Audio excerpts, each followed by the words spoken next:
It's another edition of Time About the Movies, and today we're taking a look at the films of June 20th, 1997. We've got 6 movies to look at today, but mostly 2 notable ones, and we're going to start off with those 2 ones, of course, because they are the biggest new releases of the weekend, and none bigger than the infamous Batman and Robin, which came out this very weekend.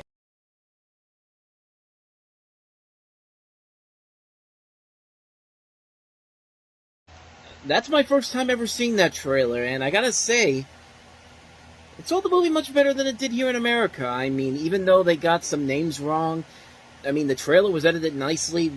I'm not even kidding. That was my first time ever seeing that trailer. I mean, I'm guessing maybe it was because it's because it was an international trailer, and you see why it says June 27th on there. But I'll tell you this: that trailer sold the movie better than I think the other trailers did here in America. But probably doesn't help the movie itself either. So we might as well get to the most controversial conversation piece we could have about this movie, and that is that I don't think this is one of the worst superhero movies ever made, nor do I think it's one of the worst movies ever made. Now, don't get me wrong. It's a bad movie. But think about all the bad movies we've had before this and since then. I mean, Elektra, Catwoman, Superman 4, Green Lantern, Batman v Superman, The Flash, but this is not the worst of the worst. I mean, honestly, if someone were to put a gun to my head and I had to choose between Superman 4 or Batman and Robin, I would definitely take Batman and Robin again, because Superman 4 is just, that's a movie that I would never ever watch again. Not even for my own purposes of a so bad it's a good movie. It's a bad movie. But this is also a bad movie too. It's pretty bad. It's not a good movie at all. And I know Joel Schumacher's plan with this was to go back to the 60s style Batman, but, you know, honestly, the audiences of 1997 really didn't want to see that, especially after 3 movies where it's a completely different turn from what Joel Schumacher wanted to do here. I mean, what Tim Burton did in 1989 was the darker Batman. That was the one that really got people invested in Batman more than what we got with the 60s show. The 60s show is still a fun show to watch. I mean, it's a classic show for a number of reasons, but what Tim Burton did and what later eventually paved the way for Batman the Animated Series, that's the Batman we came to know and love at this point. And I don't know, I just don't the reason why the classic 60s series works for its time is because most superhero movies back then were still strictly for kids. I mean, the show was intended specifically for kids, and the reason why people enjoy it today was because they could appreciate the product for the time period. But here, Schumacher, I don't think, realized today's audiences, or the audiences of 1997, wouldn't appreciate this just like the 60s TV series did, which ended up being a bad move on their part. I actually remember there was a short-lived show on E! Called Starvalence where they actually did it was a claymated show from the same guys that did Celebrity Deathmatch, and they did a reenactment of what they thought really happened on the set of Batman and Robin, and I wouldn't be surprised if this actually was the case.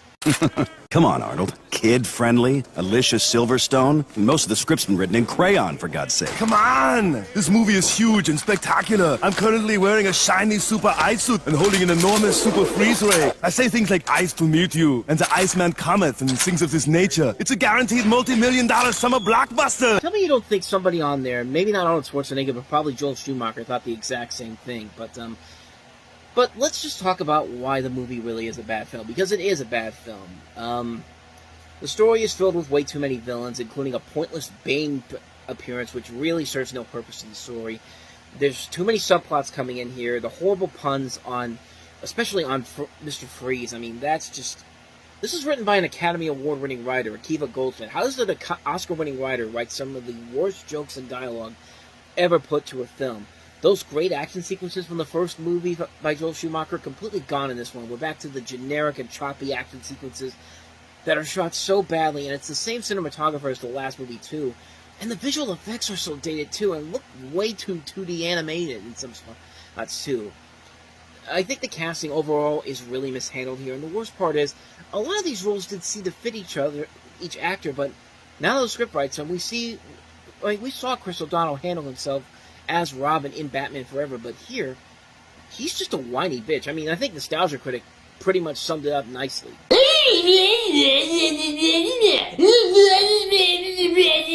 You know, Alicia Silverstone as Barbara could have worked if they'd actually followed the comics, but making Barbara Alfred's niece instead of Commissioner Gordon's daughter makes no sense whatsoever here. This is one of the dumbest moves made in this movie.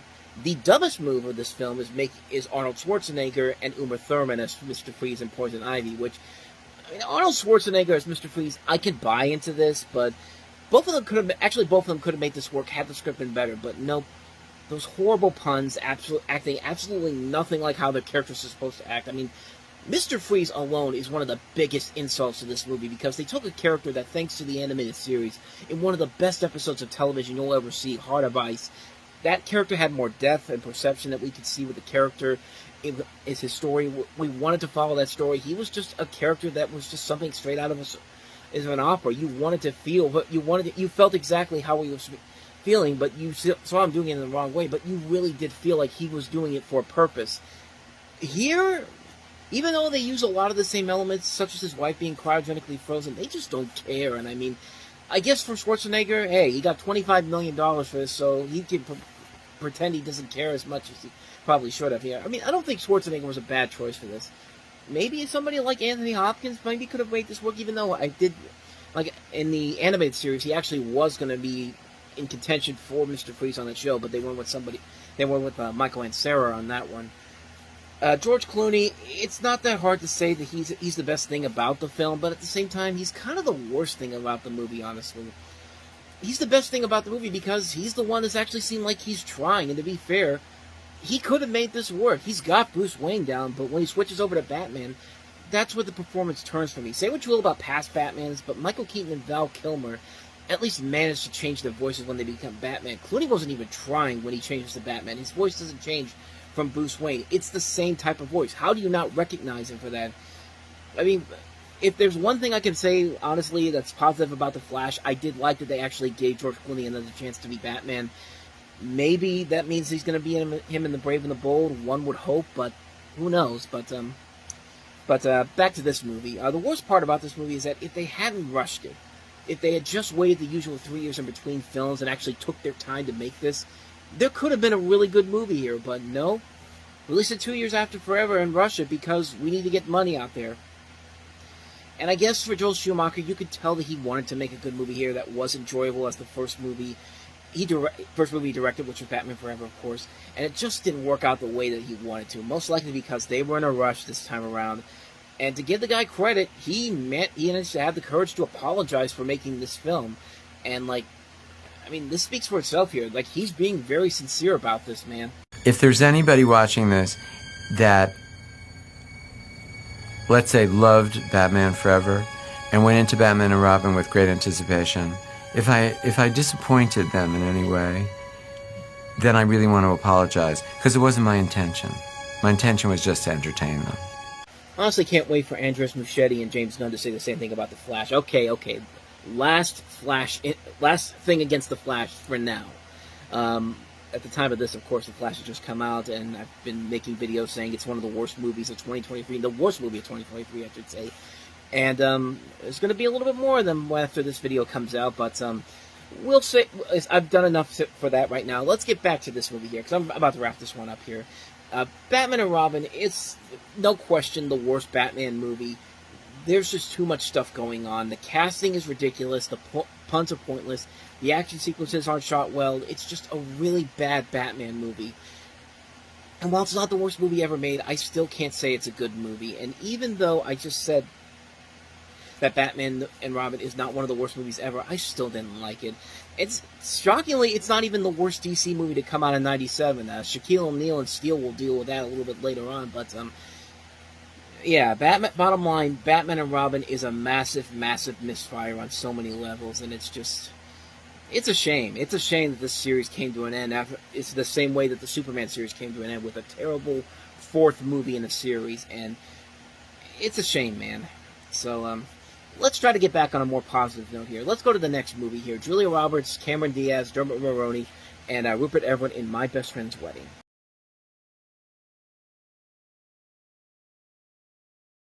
I gotta say, man, the trailers for this were not... This is another one where the trailers were not really selling the movie at the beginning, but when you watch the movie itself here, this is probably one of the biggest surprise romantic comedies you'll ever see. I mean, from the very beginning, you have a really elaborate opening sequence where you have these women singing Wishing and Hoping, the Burt Bacharach song, and it's really well done. It's a very stylized movie, and it kind of really sets up a stylized opening sequence, I should say, but it kind of sets the tone for what's going to happen coming up in the next 2 hours, because it leads to a pretty damn good romantic comedy. I was really surprised at how much I enjoyed this movie. Julia Roberts is very good in this movie. Even though you're going to tell me she's 27, when in 1997 she was... Okay, maybe she wasn't. Maybe it's close enough. I thought it was... I don't know why. I thought she was a little bit older than that, but she was born in 60... What was it, 67 it said? Yeah, 67. So she would have been about 30, so I guess that makes sense. So forget that criticism. Julia Roberts is really good in this movie. I like her and Dermot Mulroney in this, as do I like Cameron Diaz. Rupert Everett has a good role in here. Philip Bosco, Emmett Walsh, Rachel Griffiths, Kerry Preston. The musical numbers in here are surprisingly well done. The comedy overall is really good. This is written by Ronald Bass, who wrote the screenplay for Rain Man, and he also wrote Waiting to Exhale. He's written a lot of really good movies, and he delivers a pretty solidly made film. I mean, it's a really funny movie with these really nicely done established musical numbers here. Like, there are really fun musical numbers. The I Say a Little Prayer for You sequence is surprisingly very good. Like, I went into this movie not expecting a whole lot. I really did not think this was going to be as good as everyone made it out to be. This was a big hit when it came out, and I could definitely see why. I mean, it's a very fun, entertaining movie. It's very funny, very creative. It doesn't go the same typical romantic comedy tropes that you think it would go down. It's a very fun movie. It's a film that, after Batman and Robin, was a nice return to... It was a nice little comfort food film. It's a nice return to form for a solidly entertaining film after watching the abysmalness that was Batman and Robin. I will remember the night that we went to go see... My sister, my mother, and my grandmother went to go see this movie, and my dad and I went to go see Batman and Robin. And I was 8 years old back then, so it wasn't really that much of a shock that I wanted to see that one, and they went to go see that one. I kind of regret now not seeing this movie on a big screen. I kind of would have liked to see what the reactions to this would have been like if I had seen this on a big screen, but years later, I'm glad I got to see it when I did, because it is really an enjoyable film. It's a pleasant surprise. It's probably one of Julia Roberts' best romantic comedies, period. I mean, this is a film that I go back to every once in a while, and I'm just kind of like, man, this movie is way too good. This movie was way too good than it ever needed to be, but I love it, man. I love this movie so much, man. This is probably one of the best romantic comedies ever made, honestly, if I had to really think about it. It's one I go back to every once in a while. Like, every year or so, I'll come back to it and still be very much entertained by what I see. I mean, it's a really damn good movie. So, yeah, that's My Best Friend's Wedding. The rest of these are kind of independent films. None of them I really got to see, so we can run through these pretty quickly. Let's start with the first one we have here, and that is Dream with the Fishers.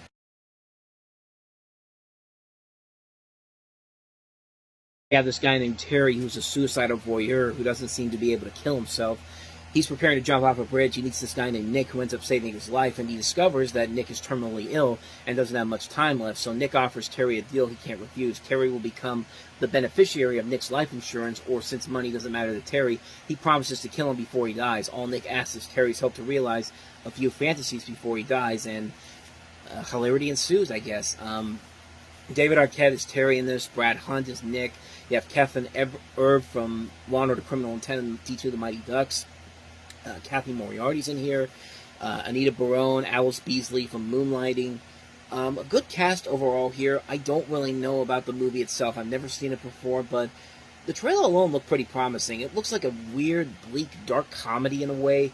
It's with a lot of dramatic elements too, so maybe this could actually be something pretty intriguing. This is one I might have to check up on another time. So, speaking of people who are suicidal, the next movie is literally titled with the name with the word suicide in it. The Last Time I Committed Suicide.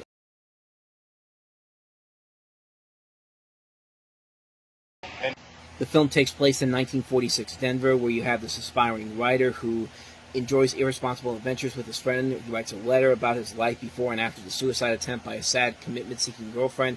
You see Keanu Reeves in there, along with Thomas Jane, as Claire Filani's also in here. From Mallrats, Adrian Brody, Gretchen Mol, so a pretty good cast overall here. Directed by Stephen Kay, whose career after this was not that strong. I mean, he did the Sylvester Stallone remake of Get Carter, and then the 2005 Boogeyman, not the one that just came out this year in 2023. Other than that, though, all of his other movies are not that great, but this movie could go either way. I mean, I like that Keanu Reeves is playing something a little different here, and I like that they intentionally put this out at the same time as Speed 2. It felt like the people who saw this movie basically made this movie said, Speed 2 is coming out soon, and they didn't want Keanu Reeves back, so you know what, we're going to put this right next to it, and we'll see how this pans out. But most notably, this is produced by the Kushner-Locke Company, who was most notably known for the animated movies they did back in the late 80s and 90s, stuff like The Brave Little Toaster, and Rover Dangerfield, Bebe's Kids, Palm Puppies and The Legend of Big Paw, just to name a few. And they've done live-action movies, Freeway, The Adventures of Pinocchio, Teen Wolf, Liberace behind the music, but I'm a cheerleader, so I had no idea they were behind this, so that's another thing that I noted about this. But other than that, could be good. Could be good. I haven't seen it, so I can't really say anything if it's anything that interesting. So, on to the next movie, Fall.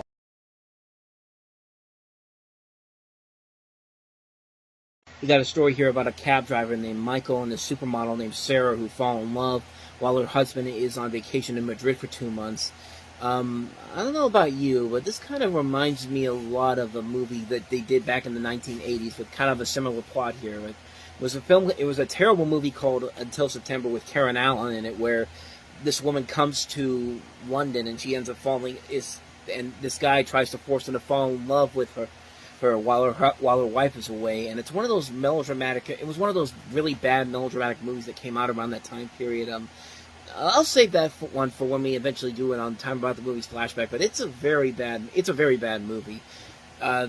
This guy who directed this, Eric Schaefer, he also did If Lucy Fell, which was not that great of a movie either. This was kind of a part where they were trying to make him the next big thing, and you got him, you got Amanda de Cadenet as Sarah. Lisa Vidal's also in here as well. Scarlett Johansson in an early film role.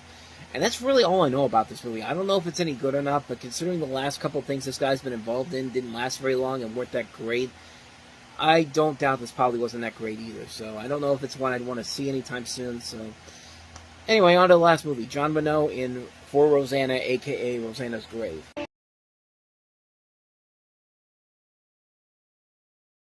Very different role for John Renault compared to what we usually see him in action movies or comedies, screwball comedies, but you got a story here where Mercedes Ruehl plays this woman named Rosanna. She's dying of a heart condition, and all she wants is to be buried next to her daughter in the cemetery that is getting full really fast. And the cemetery can't expand because Capistro, the man who owns the land next to the cemetery, he won't sell, while Marcello, played by Jean Renault, is doing good deeds to make sure no one dies. Rosanna's starting to think of Marcello's future. This is directed by Paul Whelan, who also did City Slickers 2, The Legend of Curly's Gold, and Leonard Part 6. Not the best track record, but I don't know. This looks like a sweet little comedy, honestly. I mean, it doesn't look terrible. I mean, it looks like it could have its heart in the right place. It looks like it could be something pretty interesting compared to, like I said, what we used to seeing from John Renault, because this is a guy that, he's best known for stuff like Leon the Professional and starring in comedies such as Just Visiting, and he was also into a lot of the other notable movies, but this is rare to see him in a romantic comedy like this, and could be pretty interesting. It could be an interesting film to check out, maybe, but like I said, I haven't seen it, so I can't really say if it's any good or not, so that's For Rosanna. So on that note, we wrap up another edition of Time About the Movies. We have 2 movies to look at because one of the other new releases is Hercules, and we already looked at that on the last episode. But next time around, we'll look at John Travolta and Nicolas Cage in Cage's second big summer movie of '97, Face Off, probably the best one of the two, and also Head Above Water. So 2 movies to look at next time around. We will delve into those on the next episode. But until then, thank you very much for watching, and if you want to see more videos like this, please hit the playlist on the next page, check out the previous episode, and also hit that like and subscribe button if you want to see more videos on this channel like this. So, thank you guys for watching, and I will see you next time. So until then, as always, take care.